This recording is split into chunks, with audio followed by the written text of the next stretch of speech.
But let's knock on the doors of the presidency tonight, and maybe they can give us some answers on what will change this time around in the game. A change of government, a change of guard. Will there be a change in how the game is being played? I have joining me from our Abuja studio the Senior Special Assistant to the President of Media and Publicity, Malam Garba Shehu, joins us from our Abuja studio. Thank you so much, Malam Shehu, for joining us on the program.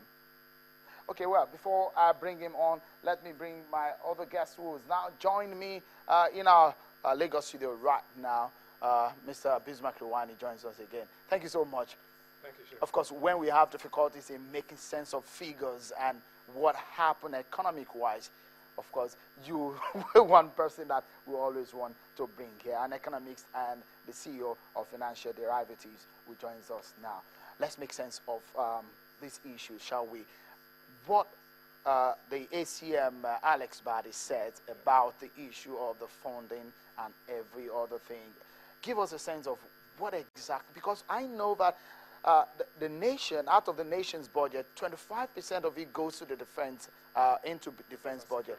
So when we say underfunded, does it make sense to an average Nigerian? What does this mean? To an economist, what does this mean? Well, let me tell you that there are three dimensions to insurgency. One is that market, that region, which is Yobe, Adamawa, Borno, and Bauchi, or whatever the state is cut off as a market for Nigeria. So for investors, you can't even get to that market. Secondly, the production that comes out of that area is cut off as well. Thirdly, we're spending money to actually contain the insurgency. So the insurance premium for anybody who's going to invest in that market increases. What have we seen? We've seen foreign direct investment in Nigeria drop from $8.1 billion in 2011 to $1.3 billion in 2015. Nigeria's share of global foreign direct investment dropped from 0.5 to 0.23. Nigeria's GDP in this period has come down from an average of about 6.5 to now 3.96. So, and what have we spent? We spent 25% of our budget and 1.5% of our GDP. Not only that, on defense budget. On defense and security. Kenya spends less than 10% of its budget on defense, and have the Al-Shabaab.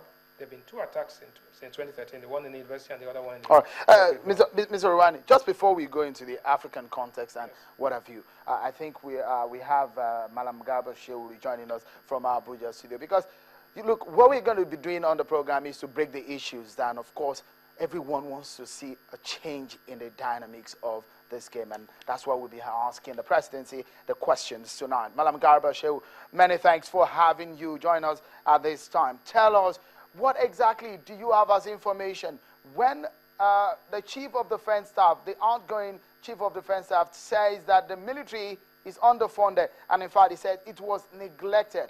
What information has been passed down to the administration of President Buhari in regarding military funding and its administration? Well, thank you.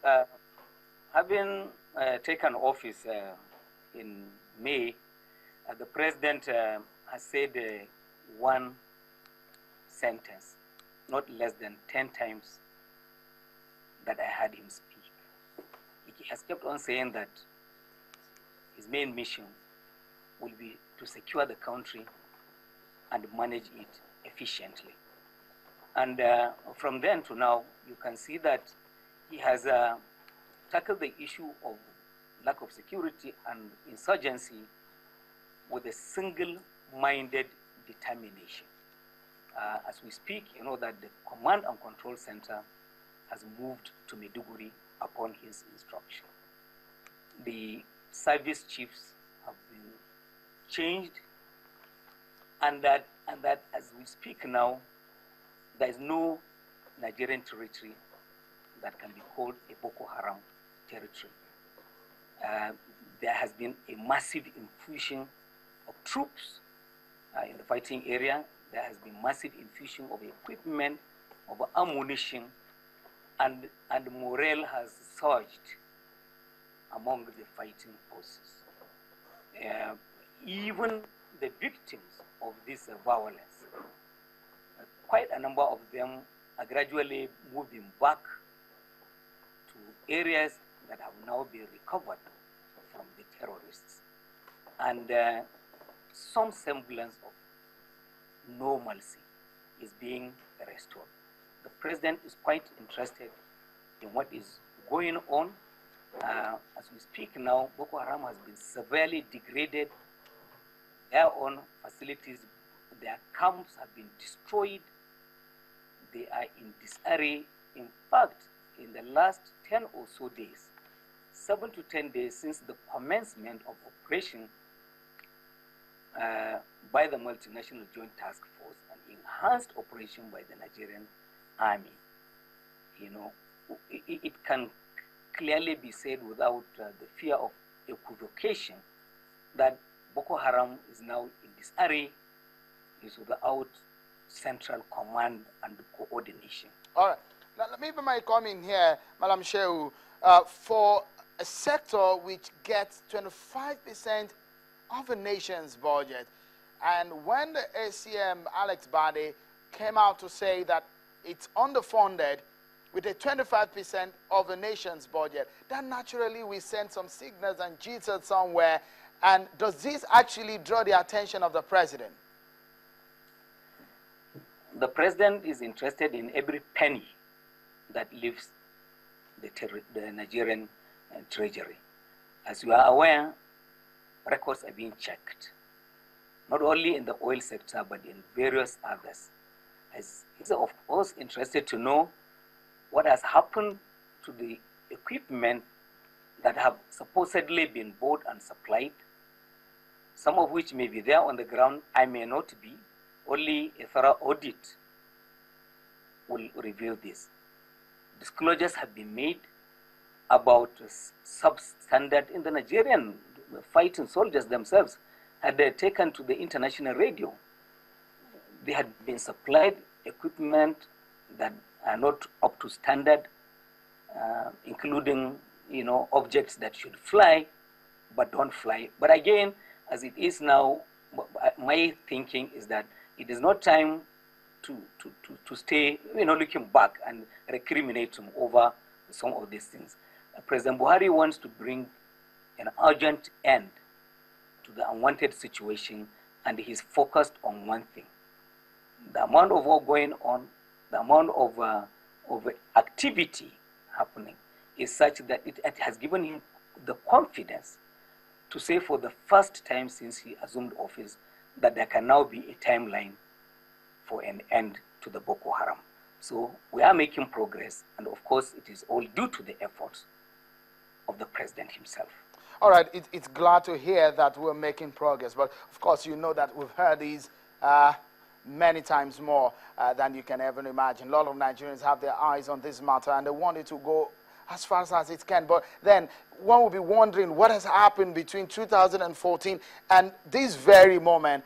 Is there a current action immediately taking that you can tell us precisely what kind of actions have been taken to look into the budget and the funding of the military? Nigerians want to know.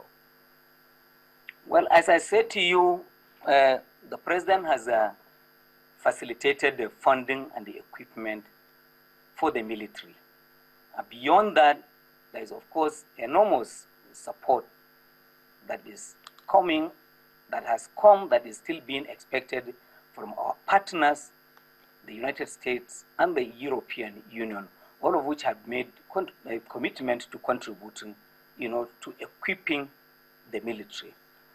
So, sorry, if I may cut in, just from clarity there, the United States have made commitment to support us in getting arms? They will support us, not only with the arms, but needed intelligence that would show, that would give a roadmap to the Nigerian military. That is something we hadn't had on our own. All right, just a moment. Let me come to Mr. Rewane there.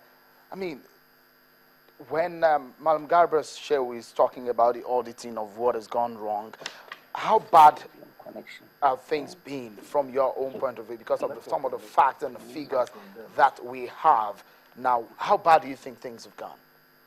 Well, it's interesting that Garba is saying this because what he's saying is true. There's a 4 billion naira commitment. The budget for defense and security this year is 791 billion. So we're talking about the president is committing 2% additional spending, but having dramatic results compared to what happened in the past. And let us step back a little bit and see what is the cost, total cost of the insurgency for the Nigerian economy. The Nigerian economy is $510 billion, and the cost to this economy is anything between $10 and $20 billion. Because, first and foremost, there's a delay in foreign direct investment. There's the actual amount of money spent on military hardware. There's the amount of money stolen. And then there's the production that declines from that area and the cutting off of that area from the as a market. Not only that, GSM services were suspended. Unemployment in that area is higher than other places. Schools are closed. So when you take the totality, you are talking about almost 10% of Nigerian economic activity is impacted one way or the other. Right. It is significant. Very interesting. You will tell us more because we want to know exactly some of the figures I have here of how the military has been funded from 2013 to 2014 and up to this time. Yeah. And we'll make some comparison with what is happening in Ethiopia and of course Kenya, so we can make a contextual meaning and sense into the matter. We'll go on a short break, and when we return, we get some more informed opinion on the matter, especially from an ex-military officer. That's after now. Join us again.